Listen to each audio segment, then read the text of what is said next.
అక్రమ ఇసుక మాకు ఒక సవాల్గా మారింది. మేము ప్రతిరోజు మా ఆఫీస్ పనులు చేస్తున్నాం, అనేక రకాలు చేస్తాం. మరి ఇది కూడా వాట్సాప్ ఫోన్లు వస్తే వెంటనే ఇమీడియట్గా మా స్టాఫ్ అంతా ఒకే విధంగా ఎట్లయినా అరికట్టాలి అనే ఉద్దేశంతో ప్రభుత్వం వారు చెప్పిన విధంగా వారి మాట కాదనుకుంటా మేము ప్రభుత్వ ఉద్యోగులు కాబట్టి అక్రమ ఇసుక తోలటం వల్ల వెనక నష్టాలు జరుగుతాయని మాకు అర్థమైంది. ప్లస్ మాకు మా రెవెన్యూ తరఫున స్టాఫ్ తక్కువ ఉన్నారు, లేకపోతే ఇంకా దీని మీద ఇంకా స్పీడప్ చేస్తాం. మేమైతే ఆ అక్రమ ఇసుక కట్టడంలో కూడా మీరు మీడియా కూడా చాలా సహకరించాలి, దానికి కూడా మేము ఆనందిస్తాము.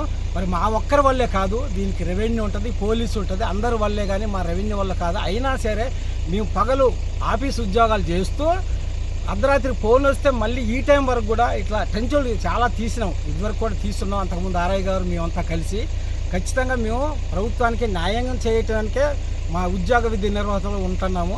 మీరు కూడా మాకు ఎక్కువ సహకరించండి, ప్రజలు కూడా సహకరించాలి. సహకరిస్తే మేము దీన్ని విజయవంతం చేయగలం.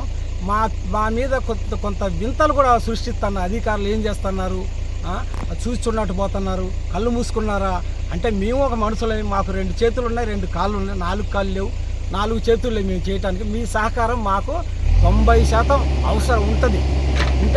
మీ హెల్ప్ వల్ల మేము కూడా ఈ విజయాన్ని మేము పూర్తి చేస్తాం. ఇక్కడ నుంచి